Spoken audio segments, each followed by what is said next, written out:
అందరికీ praise lord. సామెతల గ్రంథం 19వ అధ్యాయము 23వ వచనం. యెహోవా యందు భయభక్తులు కలిగి ఉండుట జీవ సాధనం, అది కలిగిన వాడు తృప్తుడై అపాయం లేకుండా బ్రతుకును. కీర్తనల గ్రంథం 118వ అధ్యాయము 17వ వచనం. నేను చావను సజీవుడిన యెహోవా క్రియలు వివరించేదను. వాక్యం వింటున్న మీరు ఎవరైనా సరే ఆ మరణానికి భయపడిచి ఉన్నారా? ఇంకేదైనా సంభవిస్తుందని భయపడిచి ఉన్నారా? ప్రతి దానికి పరిష్కారం యేసయ్య పునరుద్ధాన శక్తిలో ఉంది. యేసయ్య సమస్తాన్ని జయించారు, మరణాన్ని జయించారు, మనకి సమృద్ధి అయిన జీవితం ఇవ్వడానికి. మనం కూడా ఏదన్నా తలంపుల ద్వారా నేను జయించలేను, నేను కాదు, వారిని వీరిని వారే నాకన్నా శ్రేష్ఠులు అనుకో కాదు. మనం ప్రతి ఒక్కరు కూడా శ్రేష్టమైన వారిని.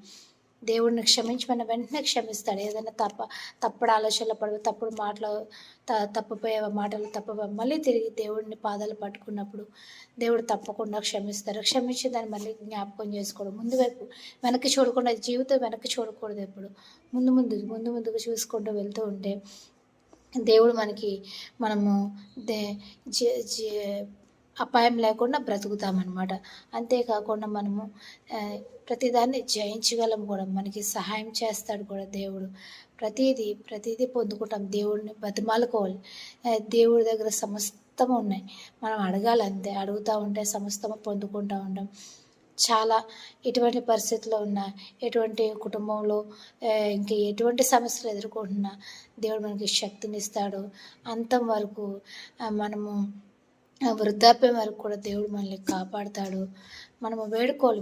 మనుషుల వైపు చూడకూడదు, మాటల వైపు చూడకూడదు, పరిస్థితుల వైపు చూడకూడదు. దేవుని వైపు చూస్తూ నడిస్తే తప్పకుండా జయిస్తామని దేవుడు నేటి దినాన్న మనతో మాట్లాడుతున్నాడు.